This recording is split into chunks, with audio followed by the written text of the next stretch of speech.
থেকেই খুব মেধাবী ছিলেন, ঢাকা বিশ্ববিদ্যালয়ে পড়ার সুযোগ পেয়েছেন, ঢাকা বিশ্ববিদ্যালয় থেকে পড়াশোনা করে পাশ করে আমাদের সমাজের সাধারণ মানুষের চিন্তা অনুযায়ী তিনি প্রতিষ্ঠিত হবেন, বড় অফিসার হবেন, বড় কর্মকর্তা হবেন। উনি ওনার নিজের পরিবারের ভাগ্যের পরিবর্তন ঘটাবেন, পরিবারের আশা এরকমই ছিল। মুক্তিযুদ্ধের মধ্য দিয়ে ছাত্র জীবনে ছাত্র ইউনিয়নের নেতা থাকা অবস্থায় তিনি মুক্তিযুদ্ধেও অংশগ্রহণ করেছেন। শুধু তিনি নন, ওনার সাথে ওই সময়ে ঢাকা বিশ্ববিদ্যালয়ের ছাত্র ইউনিয়নের আরো অনেক বন্ধুরা ছিল যারা মুক্তিযুদ্ধে অংশগ্রহণ করেন। শরীফ ভাই বলছেন আবুল কালাম আজাদ, মর্তুজা ভাই, তারপরে আপনার এই বুয়েটের মর্তুজা ভাই তো বুয়েটের ছাত্র ছিল, ইঞ্জিনিয়ার। তারপরে ওনাদের একটু ছোট খন্দকার মোহাম্মদ ফারুক সহ এরকম অনেকেই ছিল যারা মুক্তিযুদ্ধে অংশগ্রহণ করেছেন। মুক্তিযুদ্ধে অংশগ্রহণ করার মধ্য দিয়ে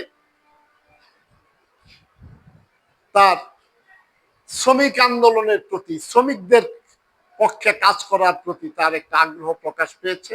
আমাদের পার্টিরও সিদ্ধান্ত ছিল এই ছাত্র নেতারা শ্রমিকদের মধ্যে কাজ করবেন। তাদের মধ্যে আপনার এই কমরেড তাজুল, আবুল কালাম আজাদ, ইঞ্জিনিয়ার মর্তুজা, খন্দকার মোহাম্মদ ফারুক কৃষক ক্ষেত মজুরদের মধ্যে কাজ করবেন।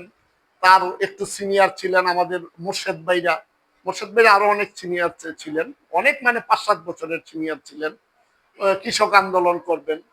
মানে আমাদের এই সমাজে শ্রমজীবী মানুষের পক্ষের শক্তিকে কিভাবে শক্তিশালী করা যায় এবং একটি শোষণমুক্ত সমাজ কিভাবে প্রতিষ্ঠা করা যায়, সকল নেতৃবৃন্দের মধ্যেই একটা স্পিরিটও ছিল।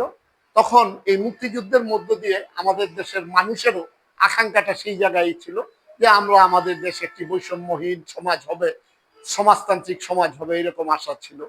তো কমরেড তাজুল ঢাকা বিশ্ববিদ্যালয়ে অর্থনীতিতে পাশ করার পরে, অর্থনীতিতে অনার্স মাস্টার্স করার পরে তখন বড় চাকরি মানে কি, ওই সমাজের এই আমাদের দেশের সরকারি চাকরিতে বড় অফিসার হওয়া, ডিসিএসপি দের মতো বড় পদ পাওয়া খুব কঠিন বিষয় ছিল না।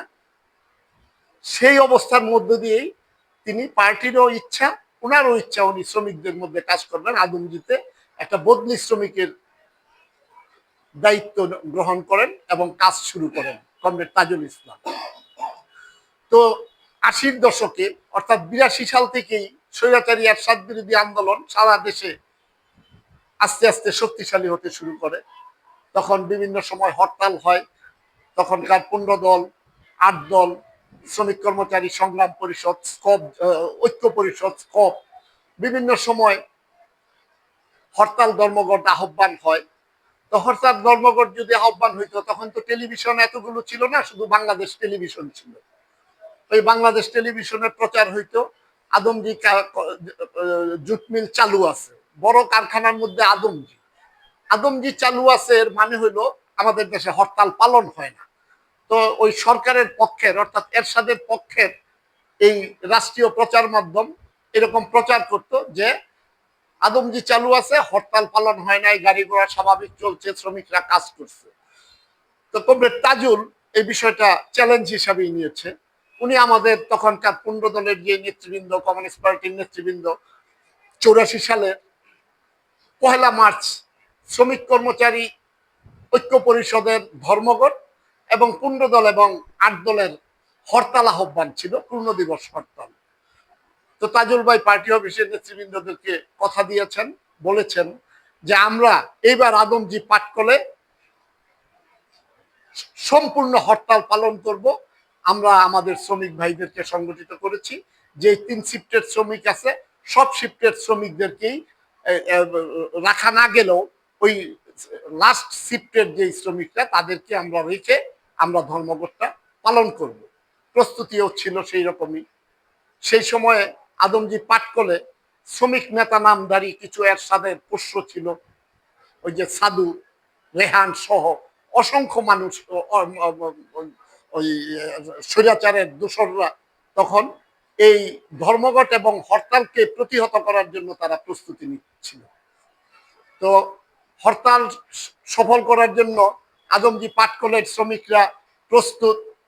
এই সময়ে ওই বছর লিপিয়ার ছিল 29শে ফেব্রুয়ারি রাত্রেই ওই সাধু বাহিনী কমরেড তাজুলের উপর ঝাঁপিয়ে পড়ে, লোহার রড এবং ছুরি দিয়ে তাকে মারাত্মকভাবে রক্তাক্ত জখম করে। ওই সময় তিনি প্রায় মৃত্যুর কোলে ঢলে পড়েছেন। সেই সময় যানবাহন এবং চিকিৎসা এত আধুনিক ছিল না। ওই আদমজি থেকে রওনা হইতে হইতে যাইতে যাইতে ঢাকা মেডিকেলে পৌঁছতে পৌঁছতে সকাল হয়ে গেছে। তো হাসপাতালে নেওয়ার পরেই চিকিৎসকরা তাকে মৃত্যু ঘোষণা করে। তো তার মৃত্যুর যে সময়টা, এই সময়টা ছিল এইরকম যে একটা আন্দোলনকে, একটা শ্রমিক আন্দোলনকে, দেশের একটা শ্রমিক ধর্মঘটকে, হরতালকে সফল করার জন্য তার নিজের জীবনটাকে উৎসর্গ করেছেন এবং ঘোষণা দিয়েই করেছেন। সেই সময়ে কমরেড তাজুল আমাদের সারা বাংলাদেশের স্বৈরাচার বিরোধী আন্দোলনে যারা যারা আমাদের বিভিন্ন রাজনৈতিক দলের নেতৃবৃন্দরা ছিলাম, ওই স্বৈরাচারের পতনের আন্দোলনের যদি সবচেয়ে শক্তিশালী চেঞ্জ শুরু হয় ওই তাজুল হত্যার পর থেকেই। এই স্বৈরাচার বিরোধী আন্দোলনের সংগ্রাম আরো জোরদার হয়। কমরেড তাজুল ইসলাম শুধু ওই এই আমাদের ওই শ্রমিকদের নেতা ছিলেন না, উনি ওই স্বৈরাচার বিরোধী আন্দোলনের সংগ্রামেরও একজন নেতা হিসেবে সেখানে প্রতিষ্ঠিত হয়েছে।